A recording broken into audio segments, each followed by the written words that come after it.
గృహజ్యోతి పథకానికి సంబంధించి ఎవరైతే ప్రజాపాలన కార్యక్రమంలో దరఖాస్తు చేసుకుని అర్హులైండి కూడా వారికి పథకం అందలేదో అలాంటి వారందరికీ గుడ్ న్యూస్ అండి. తాజాగా ఈ గృహజ్యోతి పథకానికి మరోసారి దరఖాస్తు చేసుకునే అవకాశాన్ని మనకు ప్రభుత్వం అయితే కల్పిస్తూ ఉంది. దీనికి సంబంధించి పూర్తి సమాచారాన్ని నేను మీకు ఈ వీడియో ద్వారా తెలియజేస్తాను. తెలంగాణ అయినా ఆంధ్రప్రదేశ్ అయినా ప్రభుత్వ పథకాలకు సంబంధించి ఎలాంటి సమాచారం ఉన్నా ఉన్నది ఉన్నట్టుగా నేను మీకు తెలియజేస్తూ ఉంటానండి. ఈ సమాచారాన్ని మీరు మీ మొబైల్ ఫోన్ ద్వారా తెలుసుకోవాలి అనుకుంటే ఈ పవన్ టాక్స్ తెలుగు ఛానల్ని లైక్ చేయండి, షేర్ చేయండి, సబ్స్క్రైబ్ చేయండి. ఎప్పటికప్పుడు ఖచ్చితమైన తాజా సమాచారాన్ని తెలుసుకుంటూ ఉండండి. ఇక విషయంలోకి వెళ్తే, గృహజ్యోతి పథకానికి సంబంధించి దరఖాస్తులు స్వీకరించడానికి ప్రభుత్వం అవకాశం కల్పించిందని ఎన్పిడిసిఎల్ అధికారులు అయితే తెలియజేస్తున్నారండి. గతంలో ప్రజాపాలన కార్యక్రమంలో దరఖాస్తు చేసుకొని లబ్ధిదారులు అయినప్పటికీ లబ్ధి పొందని అర్హులు ఈ అవకాశాన్ని సద్వినియోగం చేసుకోవాలని చెప్పి అధికారులు అయితే తెలియజేస్తున్నారండి. ప్రజాపాలన అప్లికేషన్ ఫారాన్ని మీరు ఎవరైతే అధికారులకు ఇచ్చినప్పుడు వారు మీకు రిసిప్ట్ ఇచ్చింటారు. ఆ రిసిప్ట్ని తీసుకుని గ్రామీణ ప్రాంత ప్రజలైతే ఎంపీడీఓ ఆఫీసుల్లో, అలాగే మున్సిపాలిటీలకు సంబంధించిన వారు, కార్పొరేషన్కి సంబంధించిన వారైతే మున్సిపాలిటీలు, కార్పొరేషన్ ఆఫీస్కు వెళ్ళి అక్కడ కార్యాలయాల్లో మళ్ళీ దరఖాస్తు చేసుకోవాలని అధికారులు మిమ్మల్ని మరొకసారి ఎంక్వైరీ చేసి అర్హత ఉన్నట్లయితే మీకు ఈ పథకాన్ని అమలు చేస్తామంటూ అధికారులు అయితే తెలియజేస్తున్నారండి. కనుక తెలంగాణ రాష్ట్ర వ్యాప్తంగా జిల్లాల్లో అర్హులందరికీ గృహజ్యోతి పథకం అందడం లేదని తెలుస్తూ ఉంది.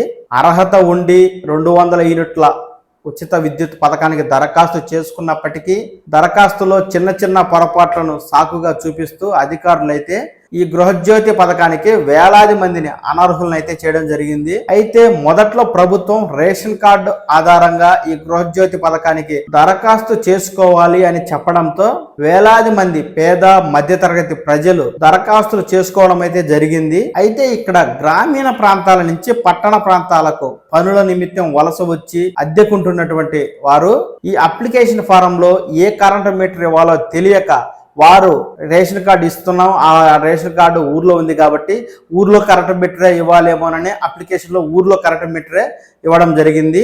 ఇలా పట్టణాల్లో అద్దెకుంటూ సొంత ఊర్లో ఉన్న కరెంటు మీటర్ని ఇక్కడ మనకు అప్లికేషన్లో వేయడం వల్ల వేలాది మంది లబ్ధిదారులు అయినప్పటికీ వీరు అనర్హత పొందడం అనేది జరిగింది. అలాగే అనేక మంది సొంత ఊళ్ళలో ఉంటున్నప్పటికీ వారు పనిచేస్తూ అద్దెకుంటున్నటువంటి పట్టణాల్లో ఇల్లు అంటే ఊర్లో అప్లై చేసుకున్నారు, కానీ వారు టౌన్లో ఉండేటువంటి అద్దెకుండేటువంటి ఇంటికి సంబంధించిన కరెంటు మీటర్ నెంబర్ని అక్కడ అప్లికేషన్లో ఇవ్వడం వల్ల వారికి అటు ఊర్లోను అటు ఇక్కడ అద్దెకుంటున్న ఇంటికి ఈ రెండింటికి కూడా అర్హత పొందకపోవడం వల్ల వారికి జీరో బిల్లుకు అయితే అనర్హులుగా మారడం జరిగింది. ఈ విధంగా చేయడం వల్ల ఊరిలో ఉండేవారికి కావచ్చు, ఊరి నుంచి ఇక్కడ పట్టణాలకు వచ్చి అద్దెకుంటున్న వారికి కావచ్చు ఈ గృహజ్యోతి పథకం అనేది అందడం లేదు. దీంతో అర్హత ఉన్నప్పటికీ ఈ గృహజ్యోతి పథకం అనేది అర్హులకు అందని ద్రాక్షగా మారింది.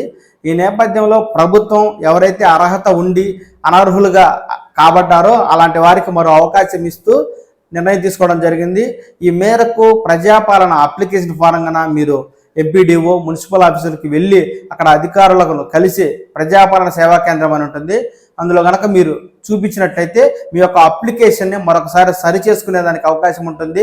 ఏవైనా తప్పులు ఉంటే కూడా తప్పులు సరి చేసుకొని మరోసారి మీరు అప్లికేషన్ చేసుకునే దానికి ప్రభుత్వం అయితే అవకాశం ఇస్తున్నందున ప్రజాపాలనలో దరఖాస్తు చేసుకొని కూడా ఈ గృహజ్యోతి పథకం అందని వారు మరోసారి దరఖాస్తు చేసుకొని మీరు ఈ గృహజ్యోతి పథకం ద్వారా అయితే లబ్ధి పొందండి.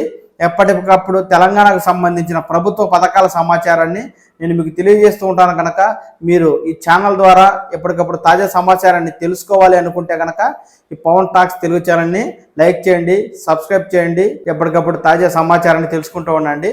నమస్కారం.